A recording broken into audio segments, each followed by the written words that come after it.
His name was Menander the First, the Savior. And no, he wasn't a conqueror. He didn't invade. He was born there, in a Greek kingdom that had existed for over a century after Alexander. His name was Menander the Savior, and no, he did not invade, he didn't conquer, he was from there, he was born there. He comes from a long line of Greek royals in India, modern-day Pakistan. The Greeks hadn't vanished. They had settled. They had built cities. They had built temples, gymnasiums, theaters. They had coins with Greek inscriptions on it.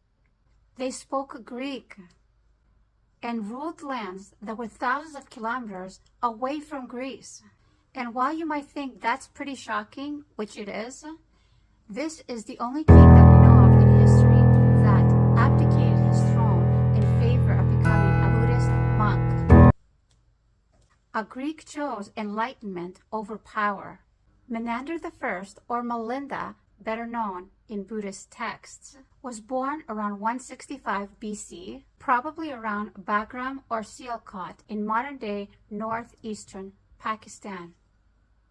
He was a descendant of a long-standing Indo-Greek dynasty that was possibly a descendant of Apollodotos or Andimachos, who had ruled kingdoms across Afghanistan and Pakistan.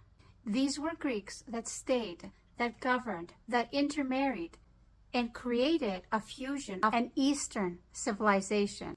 As King Menander built the most powerful state outside of Europe, the most powerful Greek state outside of Europe, especially considering the time, BC.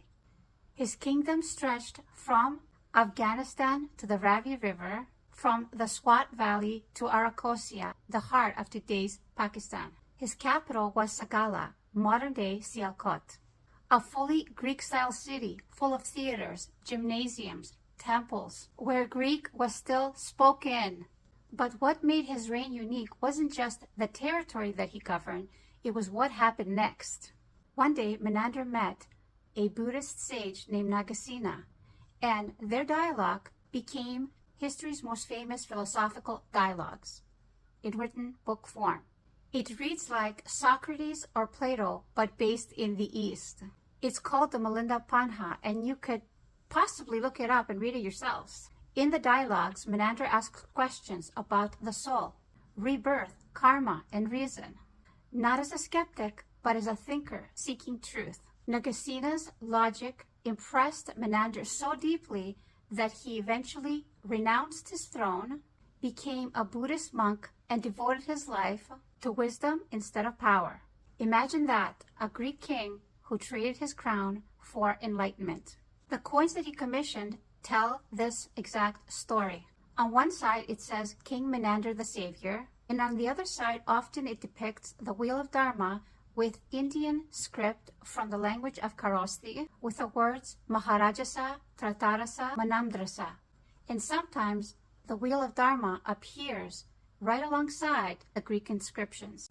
Menander literally put Zeus and Buddha on the same coin, literally uniting the East and the West like no one before or after him. When Menander died, something extraordinary happened. The Greek historian Plutarchos said the cities of his kingdom argued over where his body will be buried. So they divided his remains and made monuments in every city where they put each of his remains, just like what the Buddhists had done for the Buddha himself. In Buddhist tradition, Menander became a saint-like figure, honored not for his power, but for his wisdom. To this day, in some regions in Asia, his name, Melinda, still appears in hymns and legends. The only Greek king revered there as a holy man outside of the Greek world. After his death, something beautiful emerged, the Greco-Buddhist art of Gandhara. For the first time, the Buddha was sculpted in Greek style, with curly hair, a serene face, and robes like those of Greek philosophers. Greece didn't vanish in the East. It transformed, it merged, and left a mark that would inspire Asia for centuries. Menander proved that philosopher and faith, reason and spirituality could coexist. He wasn't just a ruler, he was also a bridge, the Greek who gave up his throne to seek truth. Menander the Savior, the king who chose enlightenment over empire. That's all I have for this episode. I hope you found it as fascinating as I did.